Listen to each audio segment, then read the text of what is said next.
সারা বছর যদি আপনারা জারবেরা গাছ থেকে ফুল পেতে চান, তার কারণ হচ্ছে জারবেরা গাছ হচ্ছে বহুবর্ষজীবী এবং সারা বছরই ফুল দেয়, শুধুমাত্র একটু যত্ন।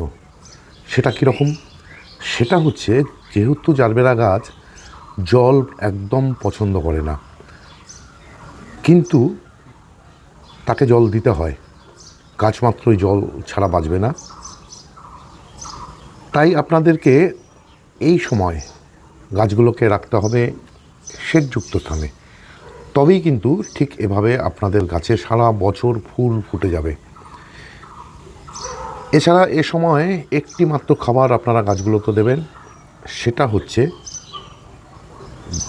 এনপিকে 13-40-13। যেহেতু জারবেরা গাছের শেকড়ের থেকেই সমস্যা, মানে শেকড়ের মধ্যেই ফাঙ্গাস লাগে এবং জারবেরা গাছ মারা যায়, সুতরাং শেকড়কে ভালো রাখতে গেলে দিতে হবে ফসফরাসযুক্ত খাবার এবং দিতে হবে নাইট্রোজেন, দিতে হবে পটাশ। তার কারণ সারা বছর আমাদেরকে এই সমস্ত গাছ থেকে ফুল নিতে হবে, তার জন্যই দিয়ে দেবেন 13-40-13। এছাড়া দিয়ে দেবেন 15 দিন অন্তর অন্তর গাছগুলোতে এপসাম সল্ট এবং মাইক্রোনিউট্রেন।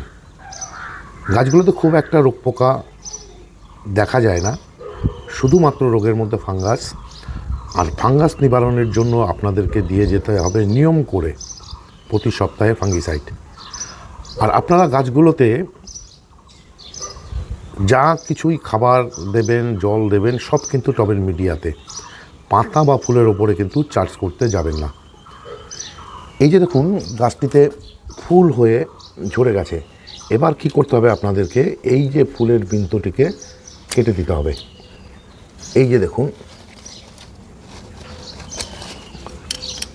ফুলের বৃন্ত কেটে দিতে হবে।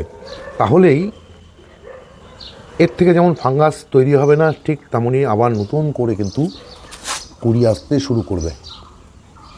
আর এটাই ছিল আজকের ছোট্ট একটি ভিডিও।